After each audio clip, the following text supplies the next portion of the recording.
Добре дошла. Айде да възьмем смемо гората.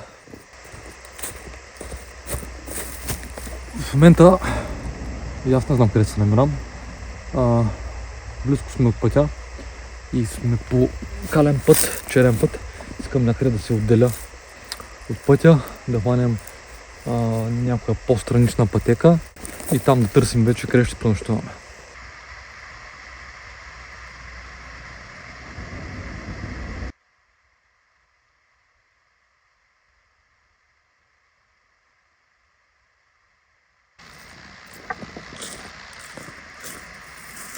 Нещо като това ще е идеално за място за пренощуване. Обаче тук сме много близо до пътя и сега сме на този черен път. Не искам да съм на него, защото сигурно много хора. И това продължава да тъсим. Качвам се нагоре. Искам да видя.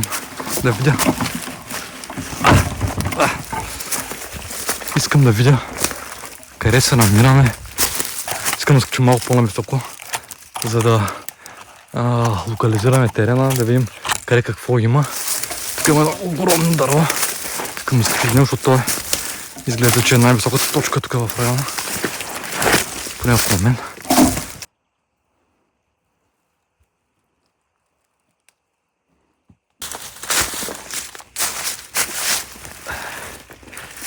Стоп за кратка почивка и да преминем през плана за днешното видео. Както видяхте вече от заглавието, ще оцелявам без палатка, без хамак, изцяло в дивото. За първи път ми е, за първи път пред камера. Не го правете това. В момента сме в предимно местност, в която е за хръсталация. Както виждате назад, има Борова гора. Предпочитам там да пренощувам. Не обичам да съм сред хръсталаци, трудно се върви, неприятно е. И затова се насочваме на там и дано няма мечки.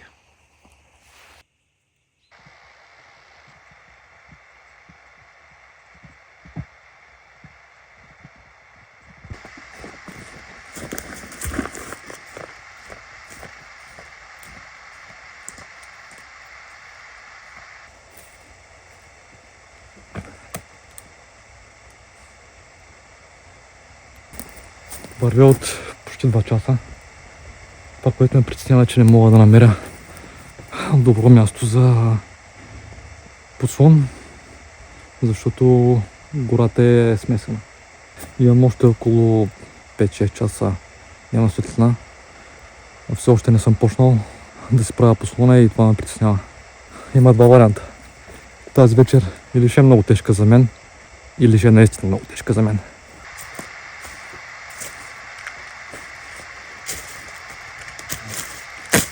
Не ми остава избор. Може би ще пренощуваме тук. Но във всеки случай ще се оставя раницата и ще продължа малко пеша да видя тук, да видя наоколо дали има някое друго подходящо място. Но мисля това да е в крайен случай. Тук ще наредим дърва, има доста паднали дървета, което ще е от помощ. Ще може да си направим покрив. Ако случайно завали. Не ми се искаш да е нещо такова, но това ще е за сега.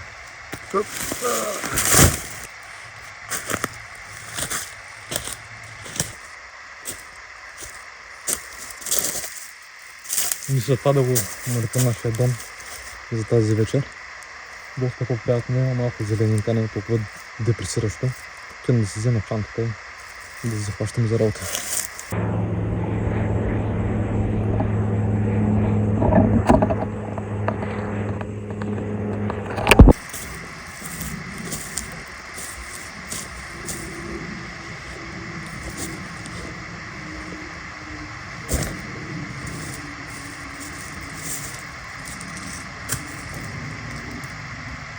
Супер.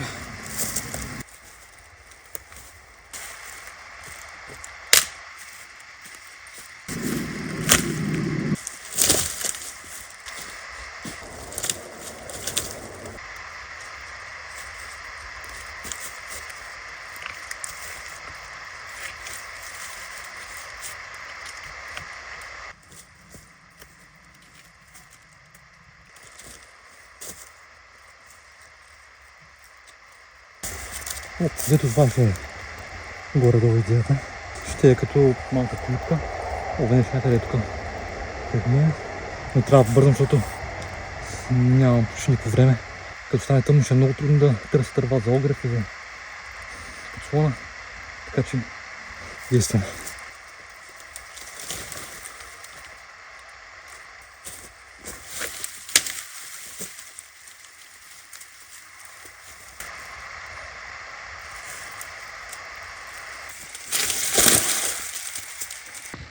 Горе-долу това ще е финалната колиба, бих го нарекал.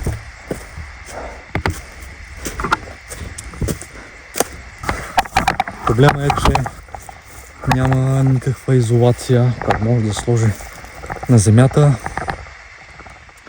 и на покрива, естествено. Затова съм сложил повече дърва. Гледах времето, няма да вали, което е успокояващо. Единствено, това, което ме притеснява, че ще спъна земята без някаква изолация. Не знам колко ще ми е студено, предстои да разберем. Това ще ви покажа и вътре как е.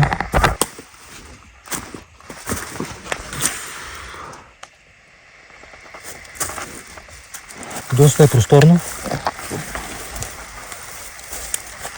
Като влезем навътре, се покривам целя, когато ми излизат с 20 см отвънка, което е добре.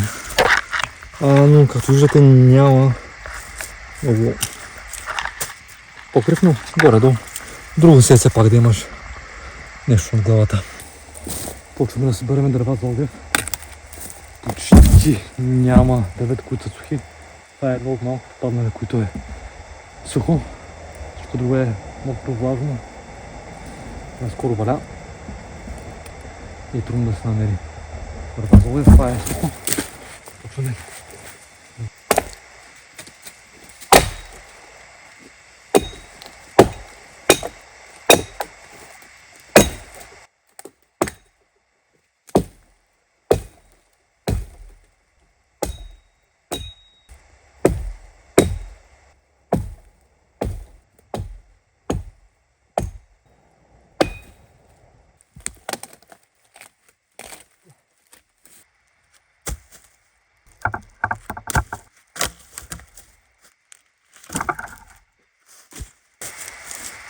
Събрал съм дървесна кора, ще я наведя в основата на коливата, за да пази малко от вятър. Няма за сега вятър, но за всеки случай, ако през нощта влезе. Това е единствената изолация, която се сещам, може да се използва.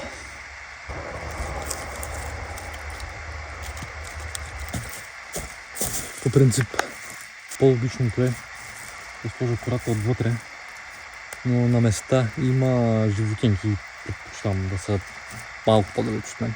Главата ми е.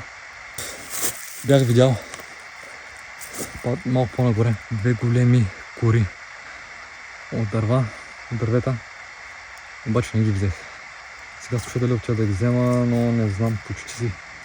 Няма много светлина. Имам да паля огън, имам да режа дърва. Много съм горен. Не знам дали ще си струва усилията да отида да ги взема. Може би едно 20 минути. 30. Това не е връщане. Скоро няма да ходя да ги взема.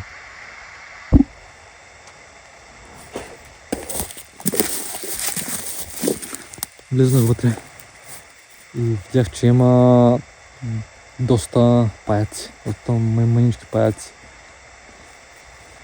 И ще трябва да си постеля нещо. Сега ще видя, ако мога да ви ги снем, да ви покажа. Все такива паяци ще е пълно. Има черни и бели.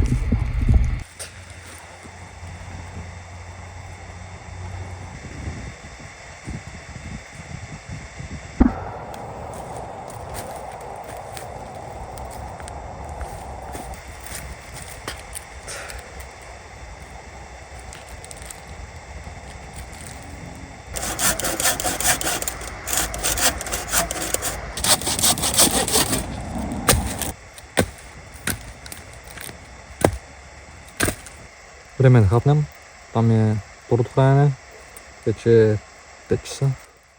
Грах с говеждо.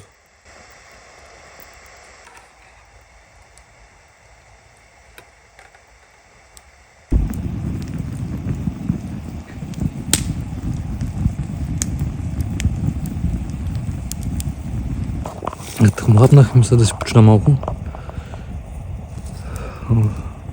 Имам да нарежа малко дърва за черта. Надявам се да ме изкарат.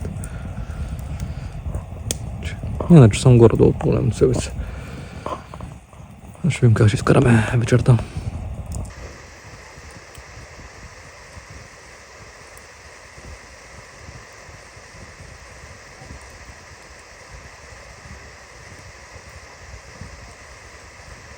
Това в момента, което осъзнавам като грешка е, че така като съм разположен, като легна, краката ми само ще се топлят. Ако бях направил малко да се издължи малко повече, да мога да легна тук коремната ми част, да е цялата към огъня, чак да се топля доста по-ефективно. А така в момента ще се топлят само краката ми, като назад.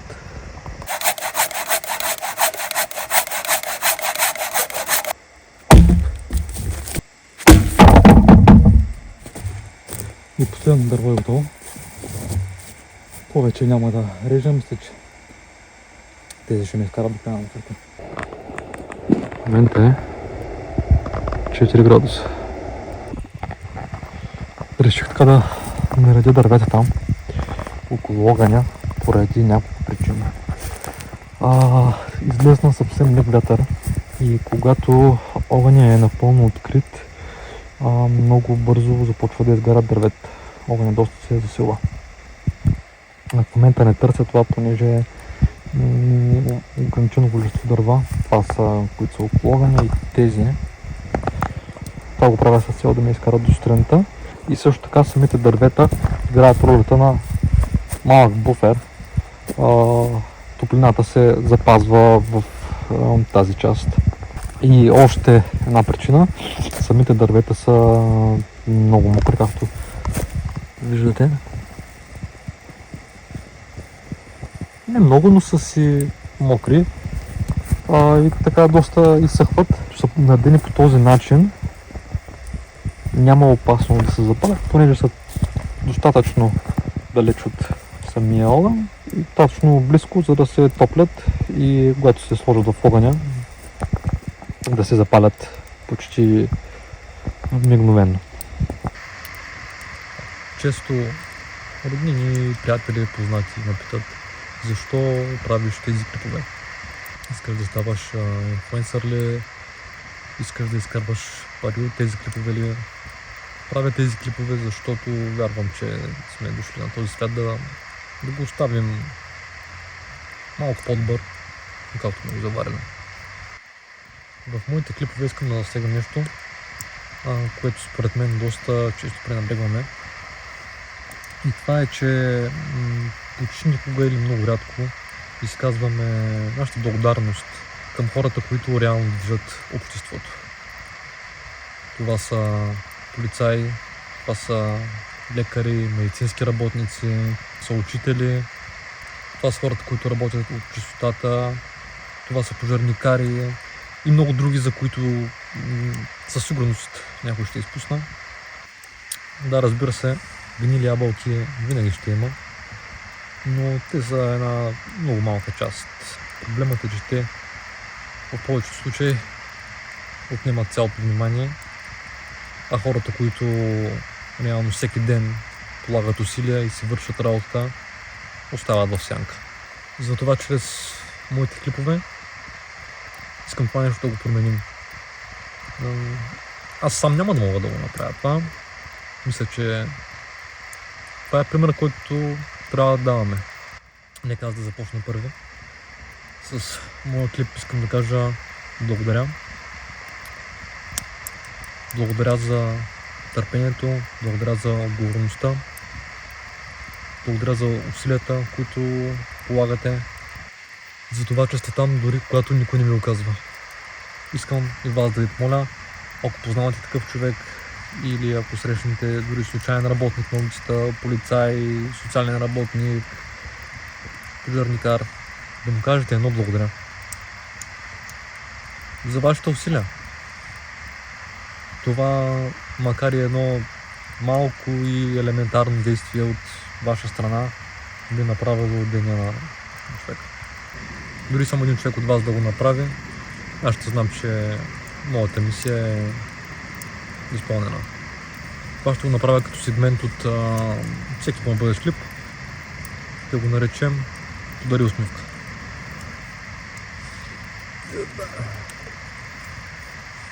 Вече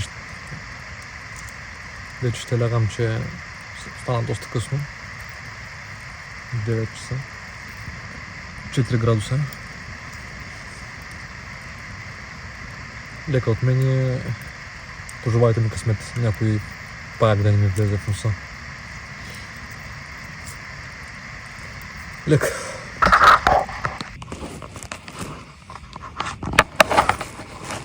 Два часа е. Но близо има като вили къщи, тях има почта, спират да лаят и се чува вой на чакали. Значи е горе спокойно. Но е много студено.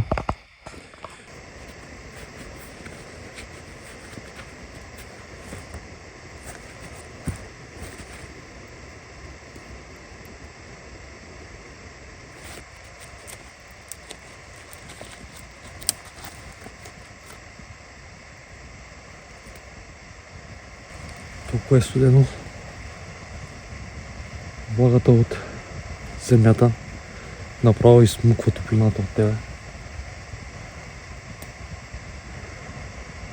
Трябва в такива условия, преди да се легне да се спи, трябва да е обгрена земята, за да може да няма влага. 6 часа е. Ами това ще е от мен за този епизод. Днеска малко по-рано ще се тръгваме, че слънцето чак в 8 без 15-20 загрява. Сега е 7. Това беше от мен. Чао и до нови срещи. Ей, телефонът с моя майка.